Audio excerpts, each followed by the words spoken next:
इस फिल्म शुरुआत एक आइलैंड से होती है। उस आइलैंड पर हमारी मुलाकात एक सुमेल नामक आदमी से होती है, जो कि एक नाव के जरिए वहां पर पहुंचता है, क्योंकि उस जगह पर कोई भी पानी की जहाज नहीं जाती है। हम देखते हैं कि सुमेल किसी तरह समुद्र के किनारे पहुंचता वह चोरी से शहर की ओर बढ़ता है। रास्ते पर तो वहाँ कई लोग थे, पर हैरानी की बात यह थी कि कोई भी होश में नहीं था। ऐसा लग रहा था कि सब बेहोश हैं। थोड़ी दूर चलने पर ही सुमेल को एक बस स्टैंड दिखता है। वहां पर पहुंचते उसे एक बस में कई लोग दिखते हैं, लेकिन जैसे ही वह दरवाजा खोलता है तो वो देखता है कि सब के सब लोग बेहोश हैं। और जब वो अंदर जाकर देखता है तो तकरीबन 12 से 15 लोग भी वहां पर बेहोश पड़े थे। दरअसल सुमेल एक फोटोग्राफर होता है, इसलिए वो उसे क्राइम सीन समझते हुए उन लोगों की कुछ तस्वीरें लेता है। उसी वक्त उसे एक लड़की के हाथ में पन्नी दिखती है जिसमें एक गोल्ड फिश थी। सुमेल जब शहर से आया था उसे पहली कोई जीवित चीज दिखी थी। सुमेल वहां से पन्नी लेता है और वहां से निकल जाता है। अगले सीन में हम देखते हैं कि रात काफी ज्यादा हो चुकी थी,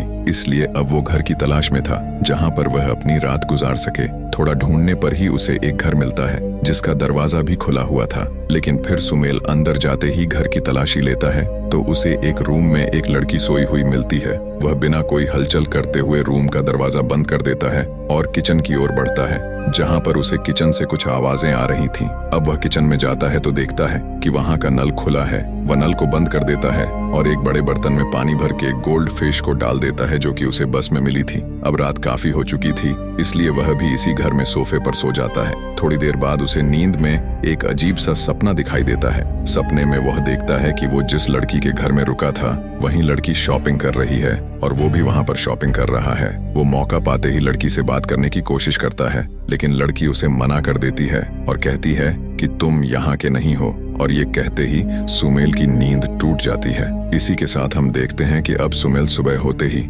शहर में घूमना शुरू कर देता है। वो देखता है कि शहर के सभी लोग जो भी काम कर रहे थे वो अपना काम करके सो जाते हैं, लेकिन इसका कारण वो अभी तक नहीं समझा था। उस जगह के पास में एक चर्च भी होता है। जब वो चर्च के अंदर जाता है तो देखता है कि वहां पर भी कुछ लोग सो रहे थे, यहाँ तक कि फादर भी चर्च में सो रहा होता है। उसे पहले तो कुछ भी समझ नहीं आता, इसलिए वो चुपचाप जाता है और पहली लाइन में जाकर बैठ जाता है। जैसे ही वह अपनी आंखें बंद करता है फिर से उसे उसी लड़की का चेहरा दिखाई देता है जिसके घर पर वो रुका था। इस बार सुमेल उससे देर तक बात करने की कोशिश करता है और उससे अपना परिचय देते हुए कहता है कि मैं एक फोटोग्राफर हूँ और यहाँ पर एक असाइनमेंट के कारण आया हूँ, पर मुझे अब कुछ भी समझ नहीं आ रहा कि आखिर यहाँ पर क्या चल रहा है। तभी लड़की भी अपना परिचय देती है और कहते हैं कि मेरा नाम स्टेला है। अब सुमेल उसे यह भी बताता है कि मैं उसे जानता हूँ। जब पिछले साल यहाँ पर मैं गर्मी के मौसम में आया था तो उसने एक पार्टी में उसे पहली बार देखा था और वो बहुत ही ज्यादा खूबसूरत लग रही थी। सुमेल ने उससे बात करने की कोशिश की, लेकिन उसकी हिम्मत नहीं हुई।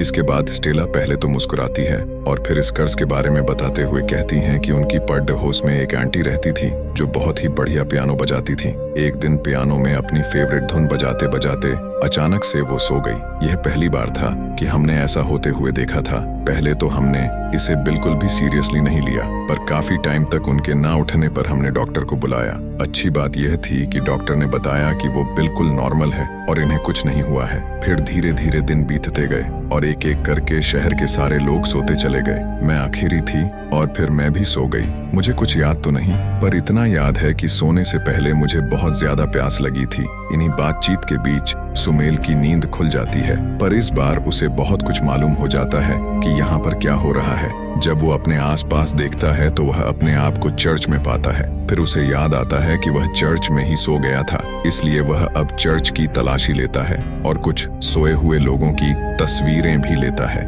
इसके बाद जब वो वापस घर आता है तब वो स्टेला के कमरे में जाकर बैठ जाता है। यहाँ पर भी हम नोटिस करते हैं कि सुमेल को स्टेला के रूम में उसकी डायरी मिलती है, जिससे उसको बहुत सारी नई चीजें पता चलती हैं, जैसे कि जो लोग सो चुके थे उनको उनकी जगह से क्यों नहीं हिलाया गया। वहाँ के लोगों का मानना था कि उनको अगर उनकी जगह से हिलाया जाए तो उनका दिल टूट जाएगा।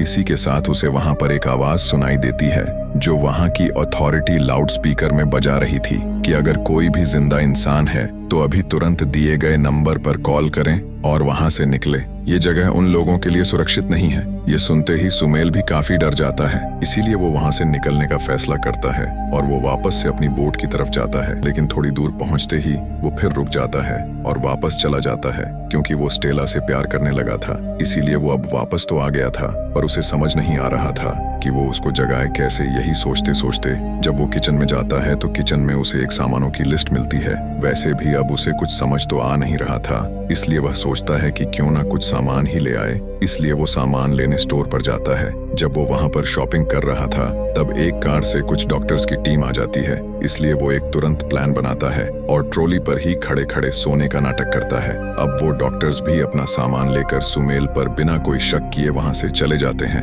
इसके बाद सुमेल लिस्ट के अनुसार सामान लेकर वहां से निकल जाता है। जब वो पहली बार स्टेला के घर में आया था तो उसने घर की तलाशी नहीं ली थी, पर उसने कभी भी ऊपर वाले फ्लोर में जाकर नहीं देखा। इसके बाद जैसे ही वो ऊपर वाले फ्लोर में जाता है उसे वहां पर एक ड्राइंग रूम मिलता है जिसमें स्टेला की कुछ ड्राइंग और पर्सनल चीजें रखी थीं। उनमें से एक था उसका टेप रिकॉर्डर, जिसमें 2 टेप भी थे। पहले तो वो उसकी पूरी टेप को सुनता है जिसमें स्टेला की पसंदीदा चीजें और नापसंद चीजें और बहुत कुछ थी। उसे सुनने के बाद वो फिर से वहीं सो जाता है और सपने में फिर से स्टेला के साथ मिलता है। हकीकत में ना सही, पर अब वो सपनों में दोनों दोस्त थे और हाथ में हाथ डाले रोड पर चल भी रहे थे। तब उन्हें वहां पर एक कार दिखती है। वो सोचता है कि क्यों ना इस कार से हम लोग घूमें, मगर वो कार लॉक। लेकिन वो जो इस घर के सामने खड़ी थी, वो उस घर के अंदर जाकर कार की चाबी ले आते हैं। इसके बाद फिर वो दोनों बीच पर जाते हैं और खूब मस्ती करते हैं। मगर थोड़ी देर बाद सैमुअल की नींद खुल जाती है।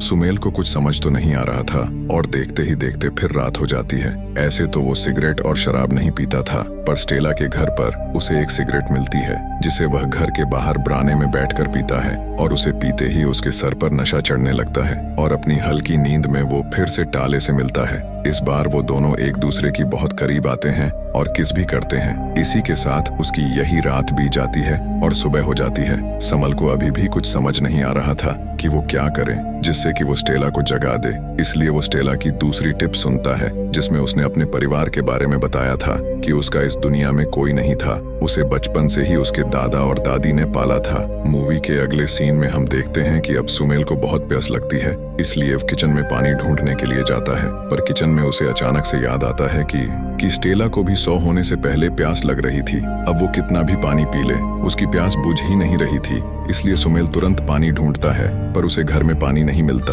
और नल से भी पानी नहीं आ रहा था। इसलिए वो शहर की ओर निकल जाता है और पूरे शहर में वो पानी की तलाश में घूमता रहता है। पर उसे पानी नहीं मिलने पर वो थक हार कर वापस घर आ जाता है। लेकिन स्टेला के रूम में उसे एक जग में थोड़ा सा पानी मिल जाता है। लेकिन बुरी बात यह थी कि अब सुमेल भी समझ गया था कि यह कर्ज अब उसे भी लग गया है, जिसके चलते वो कभी भी सो जाएगा का। इसीलिए वो तुरंत टाइपराइटर से कुछ कार्ड बनाता है जिसमें वो स्टेला से माफी मांगते हो और बहुत सारी चीजें लिखता है, क्योंकि उसने उसकी पर्सनल चीजें भी पढ़ ली थी जो कि किसी को भी पसंद नहीं होती है। वैसे तो सुमेल को यह पता नहीं था कि स्टेला कभी भी उठेगी या नहीं, लेकिन फिर भी वो ये सब लिखता है और एक टेप में अपनी आवाज रिकॉर्ड कर अपनी पर्सनल चीजें बताता है, ताकि अगर स्टेला उठ जाए तो वो उसके बारे में जान सके। जिसके बाद वो सो जाता है। अगले दिन हम देखते हैं कि अब स्टेला नींद से उड़ जाती है। पहले तो उसे बहुत ही कमजोरी सी लगती है, लेकिन वो किसी तरह दरवाजे का सहारा लेकर उठती है। जैसे ही वो लिविंग रूम में आती है और सोफे पर किसी इंसान को सोए देखती है तो वो काफी ज्यादा डर जाती है और उसे उठाने की कोशिश करती है, लेकिन सुमेल नहीं उठता है। मगर टेबल पर सुमेल द्वारा रखे गए सारे कार्ड पढ़कर स्टेला सब समझ जाती है। वो पहले थोड़ा गुस्सा भी होती है क्योंकि किसी ने उसकी पर्सनल डायरी पढ़ ली थी, लेकिन सुमेल ने उसका गुस्सा साथ करने के लिए पूरा घर सजा रखा था। और इधर स्टेला उस गोल्डन फिश को देखकर भी बहुत खुश होती है, पर वो कुछ कर भी नहीं सकती थी। अगले दिन फिर वो जब सोकर उठती है तो देखती है कि अब सोफे पर कोई नहीं है और उससे किचन से आवाज आ रही होती है और दरअसल वो आवाज सुमेल की होती है। अब सुमेल उठ चुका था और वो किचन में नाश्ते की तैयारी कर रहा होता है। स्टाल और सुमेल पहली बार एक दूसरे के सामने आते हैं। तब सुमेल समझ आता है कि अब कष्ट टूट चुका है और धीरे धीरे अब सबको होश आ रहा है। और इसी के साथ ये मूवी यहीं पर एंड हो जाती है। तो दोस्तों, आपको ये कहानी कैसी लगी हमें नीचे कमेंट करके जरूर बताना और इसी तरह की कहानियों के डेली टच के लिए हमारे चैनल को सब्सक्राइब जरूर करना।